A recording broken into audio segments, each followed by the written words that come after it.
بسم الله الرحمن الرحيم الحمد لله رب العالمين والصلاة والسلام على أشرف الأنبياء والمرسلين المبعوث رحمة للعالمين سيدنا ومولانا أبي القاسم محمد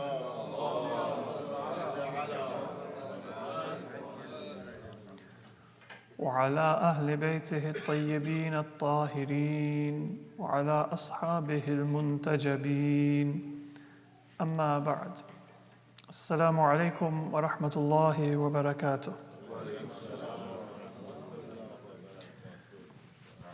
Today, as you know, is the 21st of the month of Ramadan, and it is the day of the martyrdom of our first Imam, the brother, the heir, the successor of our Prophet, Imam Ali ibn Abi Talib alayhi salatu wassalam.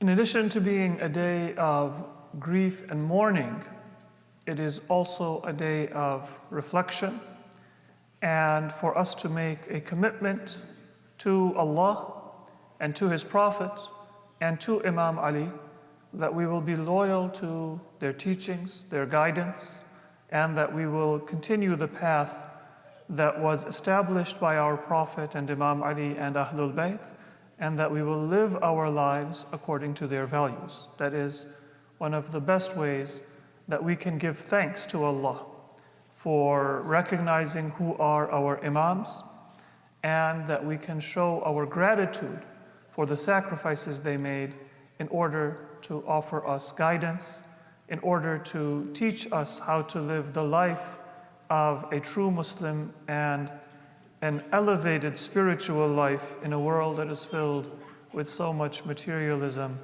and with so much ignorance. Today I would like to look at a few of the wasiyas of Imam Ali alayhi salam, which are found in Nahj al-Balagha. This is one component of the wills or the admonishments that Imam Ali gave to his family and to his followers and to humanity, which pertain to the values of Islam.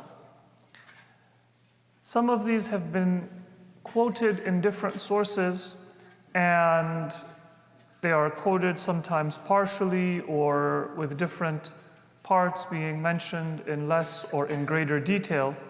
And so the first two components, they are part of the same will, which is addressed to the generality of believers, to the companions, to the followers of Imam Ali in Kufa, and to all mu'mineen and mu'minat, even across time. And I will briefly look at both of these different narrations, although they are overlapping, and some contain a bit more detail than others. The first is in the section of Nahj al-Balagha, the first part, which deals with the speeches or the sermons of Imam Ali, and it is number 149. And in this, the Imam, he begins by discussing the inevitability of death. And then he says, Amma wasiyati. What is my will?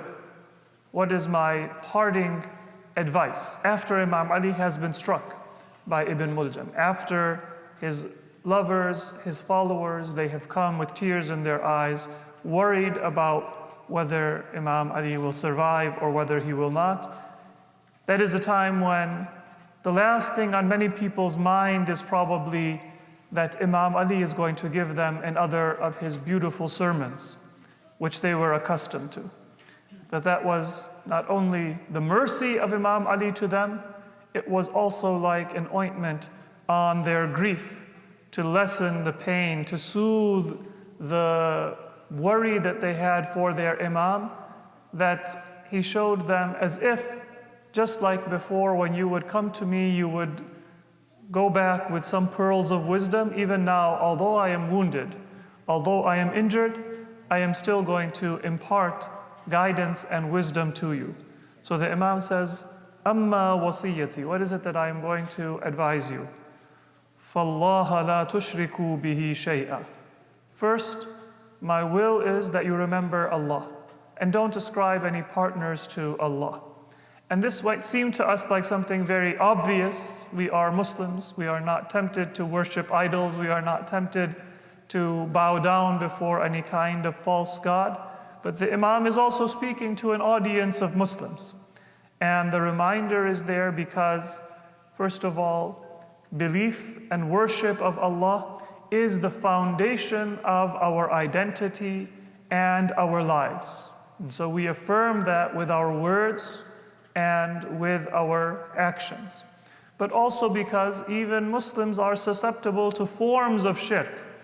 If not explicit shirk in worship, then sometimes when we do good deeds to show off, or we forget that our intention should only be the pleasure of Allah and not be concerned about the happiness or the displeasure of anyone but Allah, then although it is not worship and we are not bowing down before anyone but God, yet there is a shirk, there is an adulteration within our intention that we are working for someone or something, for the pleasure of someone, or out of the fear of someone other than God. So that reminder, both it is the orientation of our life, but it is also a very necessary reminder that even if we only worship one Allah, we should be conscious of not ascribing partners to Him in our practical life, maybe without realizing it. وَمَا يُؤْمِنُ أَكْثَرُهُمْ بِاللَّهِ إِلَّا وَهُمْ مُشْرِكُونَ. Many people, they are faithful, and yet they also have hidden elements or subtle elements of shirk within their lives. That is the first wasiyah. Then the Prophet says, وَمُحَمَّدًا صَلَّى اللَّهُ عَلَيْهِ وَآلِهِ.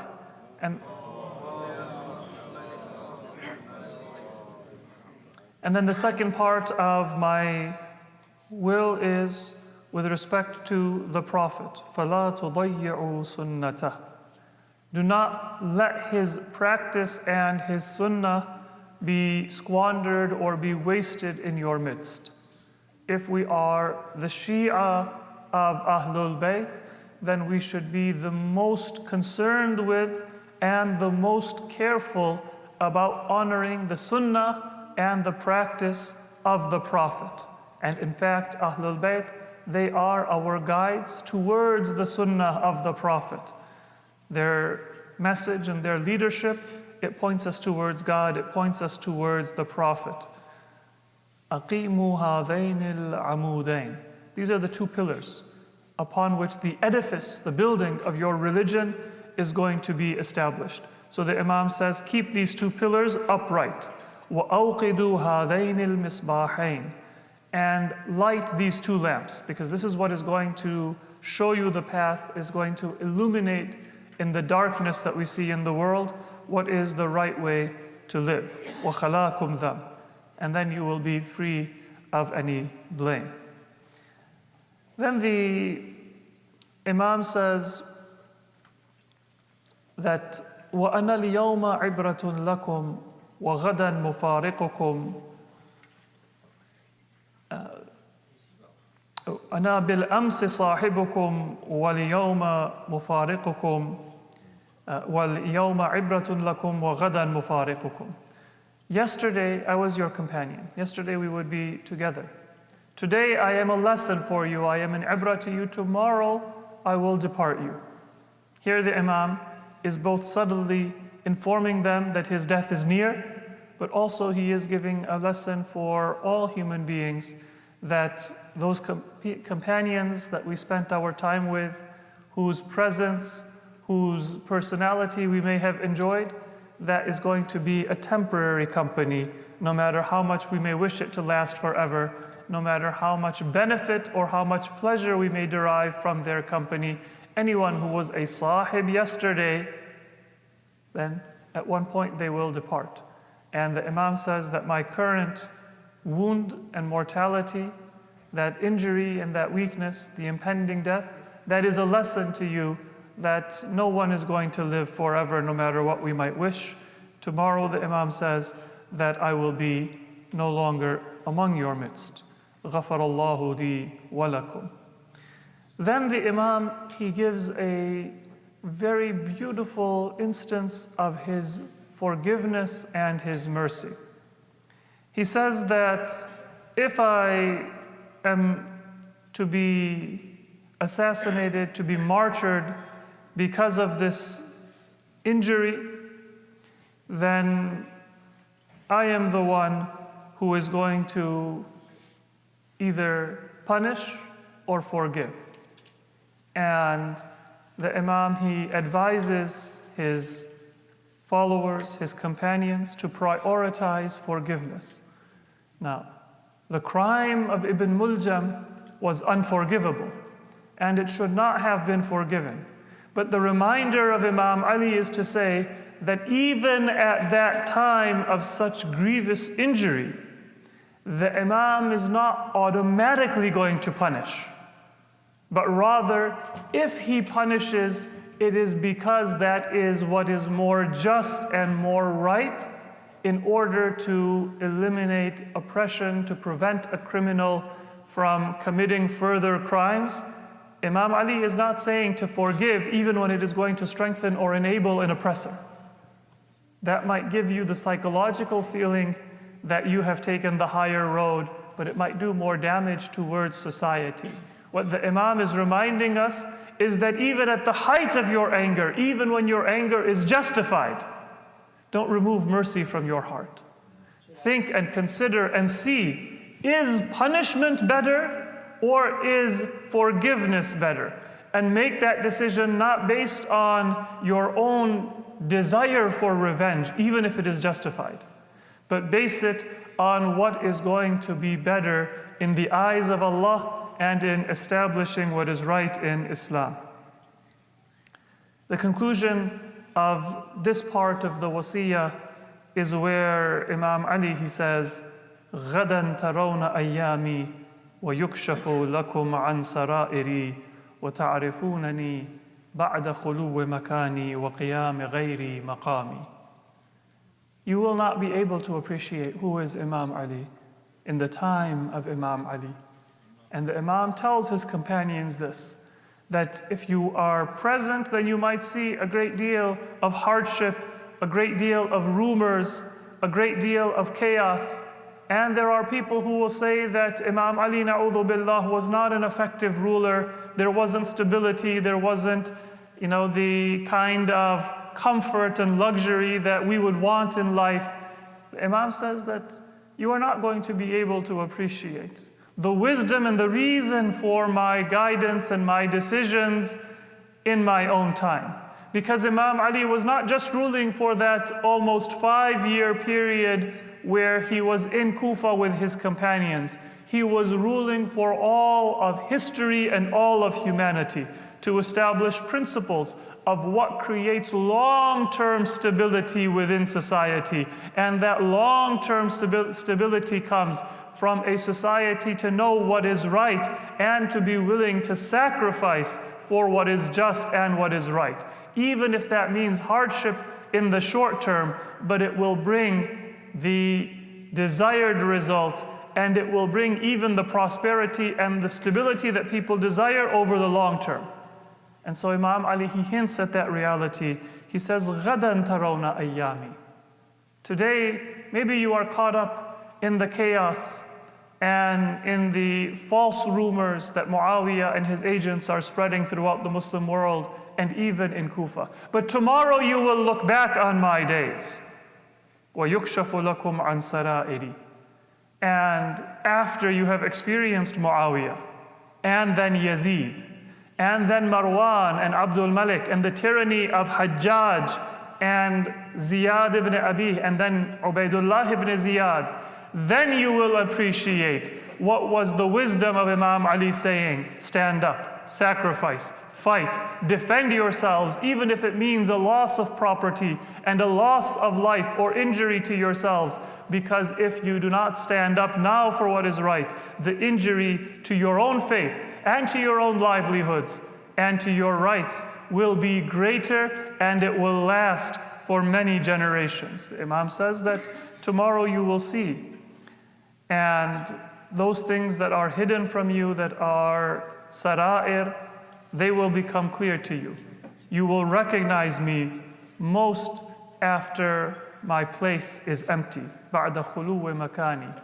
And you will recognize me most when others stand in my place. وَقِيَامِ غَيْرِي مَقَامِي. And then you will see what was the wisdom and what were the values of Amir al-Mu'mineen, and you will appreciate them. And the Imam is calling us to look at that history and to learn lessons from it, and then to derive courage and trust in Allah that if we are sacrificing our wealth, if we are sacrificing our time, if we are called upon to do things that don't bring an immediate reward, then we should look towards the benefit that comes to us and to our families and our communities and our souls for all eternity, and be willing to take those courageous and those needed steps, even if it requires hardship and sacrifice in the present time.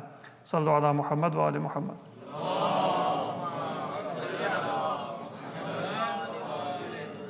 So this was a combination of what is found in sermon number 149 and in letter number 23. Both of them are the same general will that Imam Ali made for his followers and his companions, but they contain different components and different parts of that will.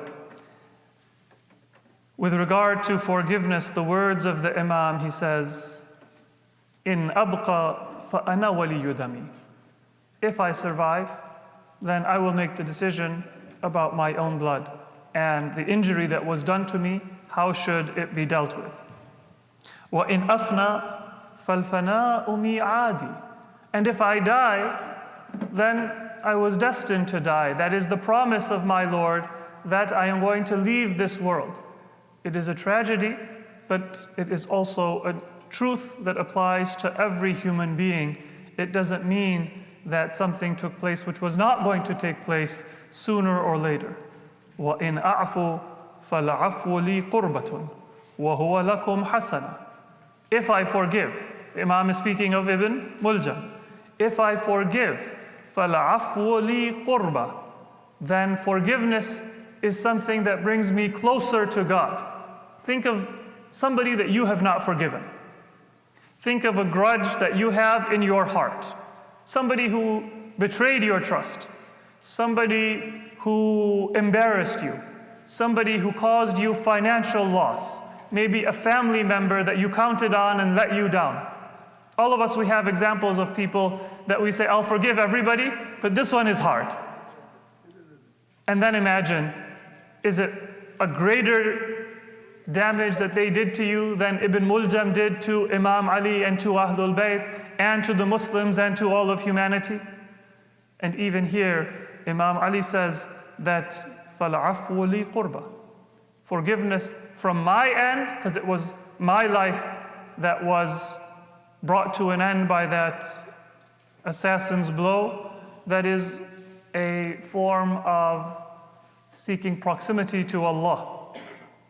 وَهُوَ لَكُمْ حَسَنًا. And for you, forgiveness is a good deed. فَعْفُوا. So forgive. And here the Imam is not speaking only of this particular crime, because as I said, in this particular crime, it is more just, and it is in fact needed for the good of the Muslim Ummah for that assassin to be punished. And Ibn Muljam was punished with mercy and without cruelty and without torture, but he was punished. But the Imam is giving a reminder of the importance of of forgiveness and of overcoming grudges, no matter how deeply felt and how justified they may be. فَاعْفُوا أَلَا تُحِبُّونَ أَن يَغْفِرَ اللَّهُ لَكُمْ. Forgive those who have wronged you. Do you not wish that Allah should forgive you? If somebody has wronged you, then you too have wronged others. And you have wronged yourself by disobeying Allah. If you wish for Allah's forgiveness, then you should forgive as well. And then, before we conclude, I would just like to also quickly look at a more special and a more particular wasiyah, which Imam Ali made first and foremost to his two sons, Imam Hassan and Imam Hussein, and then to his family and to those who would read his book, which is all of us who love and care about the words and the message of Imam Ali. And this is letter number 47. Some parts of this khutbah are very famous, and other parts, maybe sometimes, they are not at the forefront of our mind, and we need to remind ourselves. Usikuma bitaqwallah. Imam Ali is now injured, and he is among his family members, and he is giving them his final advice. He says, "O my children, I advise you to be pious. وَأَلَّا تَبْغِيَ الدُّنْيَا وَإِنْ بَغَتْكُمَا." Don't seek the world, even if the world comes after you. Sometimes if the world doesn't come after us and we're not in a good position, then it becomes easy for us to say that, well, I'm not getting what I want from this world anyway, so why not be modest and ascetic and say that I'm giving it up for the sake of Allah. I'm not giving it up for the sake of Allah. I don't have a chance to enjoy the pleasures of this world. But then if circumstances change and all of a sudden an unexpected windfall comes to me, then all of a sudden that simplicity and that piety, I forget about it. The Imam says, when the world comes to you and gives you an unexpected wealth, an unexpected windfall, then don't seek this world. وَأَلَّا تَبْغِيَ الدُّنْيَا. When the world, وَإِنْ بَغَتْكُمَا, it's coming to you and it wants to tempt you. If you have wealth, don't seek the world. Use it for the sake of Allah. Use it in a way that is going to make you have a better hereafter, that will bring you salvation. But don't seek the world. وَلَا تَأْسَفَا عَلَى شَيْءٍ مِّنْهَا زُوِيَ عَنْكُمَا. Don't be sad if you had an opportunity for a wonderful job, for profit, and it was taken away from you and you were deprived of it. Don't be grieved over the material losses of this world, because there was nothing that was going to stay with you forever in the first place. وَقُولَا بِالْحَقِّ وَعْمَلَا لِلْأَجْرِ. Speak what is true, and when you act in order to get reward from Allah. وَكُونَا لِلظَّالِمِ خَصْمًا وَلِلْمَظْلُومِ عَوْنًا. Whenever you see those who are oppressed, be an aid to them, and whenever you see somebody who is an oppressor, be an enemy, be an opponent of those who are oppressors. أُوصِيكُمَا وَجَمِيعَ وَلَدِي وَأَهْلِي وَمَنْ بَلَغَهُ كِتَابِي. I advise you, O my children, Imam Hassan and Imam Hussein, and all of my children and all of my family, وَمَنْ بَلَغَهُ كِتَابِي, and all of those who hear and who read these words of mine. Then the Imam repeats once again, بِتَقْوَى اللَّهِ, to be pious with respect to Allah, وَنَظْمِ أَمْرِكُمْ, and be organized in your affairs. If you make a commitment, then keep that commitment and plan and make sure that you are working with deliberation, with consideration, with wisdom in order to improve your affairs and the affairs of the Muslims and fulfill your responsibilities. وَصَلَاحِ ذَاتِ بَيْنِكُمْ. And then when you see that people have disputes among themselves in your family, maybe there are two relatives who are not speaking with one another, or they have a grudge or a misunderstanding among your friends, when you see that there is a distance, then try to bring people together. فَإِنِّي سَمِعْتُ جَدَّكُمَا صَلَّى اللَّهُ عَلَيْهِ وَآلِهِ يَقُولُ. The Imam says that I heard your Prophet say that صَلَاحُ ذَاتِ الْبَيْنِ أَفْضَلُ مِنْ عَامَّةِ الصَّلَاةِ وَالصِّيَامِ. To bring people's hearts together when they are separate, that is better even than much of your prayer and your fasting. And then the Imam, he gives specific pieces of advice. He says, Allah fil aytam. And I will just, in the interest of time, mention what are those things that Imam Ali, he draws specific attention to on his deathbed. In that very sensitive time, in that very tragic circumstance, these are the things that Imam Ali is reminding Imam Hassan and Imam Hussein for. And that means that these responsibilities should be uppermost in our own mind. I shouldn't say that, well, I have other things going on. I have a family member who is sick, I have a career, I have children. Nothing is going to preoccupy us. As Ahlul Bayt were concerned with and were preoccupied with the near coming death of Amir al-Mu'mineen, but at that time he drew their attention to these important affairs. The first is orphans. Make sure that they do not suffer while you are able to help them. Your neighbors, because the Imam says that Allah has said, the Prophet has said, that you should always be concerned with and you should always feel a responsibility to your neighbors. Then the Imam says that the Quran is also an obligation that we have, a trust that we have to honor. And the Quran is not just reciting and memorizing, but لا يسبقكم بالعمل به غيركم. Let nobody be more conscious of practicing the teachings of the Quran than you. Memorizing the Quran is important, reading the Quran is important, but all of those are important in order for us to practice and not just to do so for thawab or for reward in the hereafter. Then the Imam, he says, remember your prayer, it is the pillar of your religion. Remember the house of Allah and do not leave it or abandon it. Go for Hajj, go for Umrah if you have the opportunity, the health and the financial resources to be able to do so. Make sure that you do jihad, which is to struggle in the way of Allah. بِأَمْوَالِكُمْ وَأَنفُسِكُمْ وَأَلْسِنَتِكُمْ. Don't say that jihad is not relevant to me. Jihad is not just on the battlefield. It is to use your speech, to use your wealth, and to use yourself in the service of Allah. And that is relevant for all of us at all times, not just when Islam is under attack or when there is a battle where we need to defend ourselves and our loved ones. And then the Imam, he says that عَلَيْكُمْ بِالتَّوَاصُلِ وَالتَّبَاذُلِ. I admonish you to keep connected with one another, give gifts to one another, and do not turn your back and cut off your ties with one another. Do not abandon amr bil ma'ruf and nahi anil munkar, enjoining what is good and forbidding what is evil. Because if you do so, then you will find that your leaders will become the worst of you, and you will pray to Allah for relief, and Allah will not answer that prayer. This can refer to our political leaders if our general society abandons enjoining what is good and forbidding what is evil, but it can also refer to our own institutions and our own community if we don't stand up for what is right and command what is ma'ruf and good, if we don't stand up against what is evil and forbid what is evil, then wherever we have community institutions or political institutions or social institutions, then we will find that it is the worst of us that will assume positions of leadership and responsibility, and everybody will suffer. But then it is not prayer that is going to bring a solution. The Imam says, you will pray to Allah, Allah will not answer that prayer because you have not fulfilled your responsibility for the rectification of that evil. May Allah subhanahu wa ta'ala allow us to remember and to honor and to practice these admonishments and this advice of Amir al-Mu'mineen on this day when we grieve over his loss.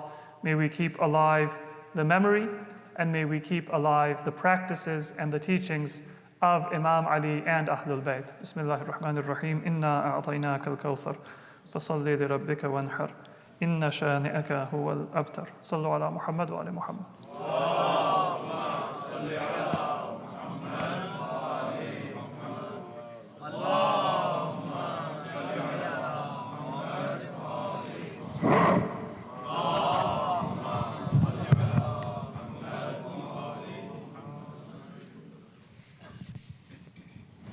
بسم الله الرحمن الرحيم الحمد لله رب العالمين والصلاة والسلام على سيدنا ونبينا أبي القاسم محمد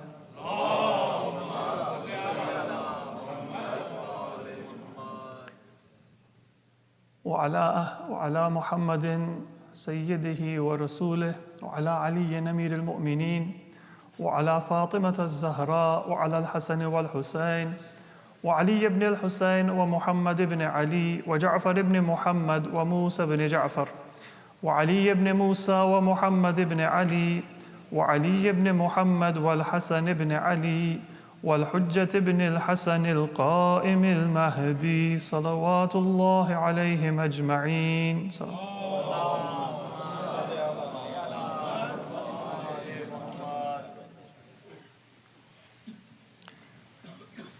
After praising Allah for His bounties and seeking forgiveness from Allah for our own sins on behalf of myself and all present and all mu'mineen and mu'minat, in the second khutbah, just a reminder for myself and for all of us present, we are now in the last 10 days of the month of Ramadan. And as this month draws to a close, we want to make sure that whatever benefit we have earned of divine mercy and divine forgiveness, and the practice of attending our masajid, our Islamic centers, coming together for congregational prayer, for Jum'ah, for remembrance of Allah, all of those bounties and all of those blessings, they remain with us. Have you ever experienced a person, maybe sometimes you buy a house and then you check the value online and you see the house, its price is going up and you feel like, I'm richer than I was before. And you start to feel psychologically like you are wealthy. And then what happens? The price goes down and all of that wealth dissipates. Or it could be your investments, or it could be something that you have bought with the intention of earning a profit off of it. It goes up, but before you realize those gains, the value drops. And so you did have a greater degree of wealth, but you didn't realize it. You didn't capitalize it, you didn't keep it. We don't want the bounties of the month of Ramadan to be that way, where not our house, but our soul and our intentions and our actions, they go up in value. And then Eid comes, and the month of Shawwal comes, and then all of a sudden the spiritual value of what we have worked for and what we have saved and what we have earned, it comes back down. Let us make that commitment and make that plan for now.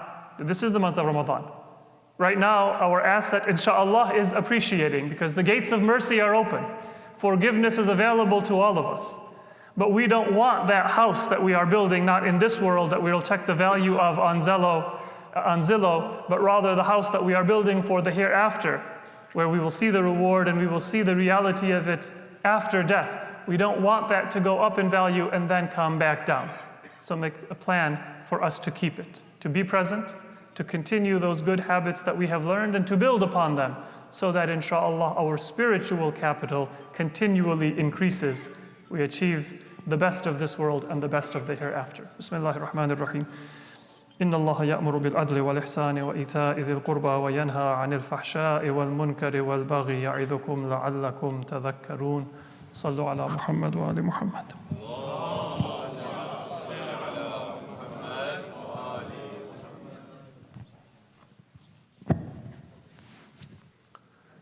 الله أكبر الله أكبر أشهد أن لا إله إلا الله أشهد أن لا إله إلا الله أشهد أن محمدا رسول الله صلى الله عليه وسلم.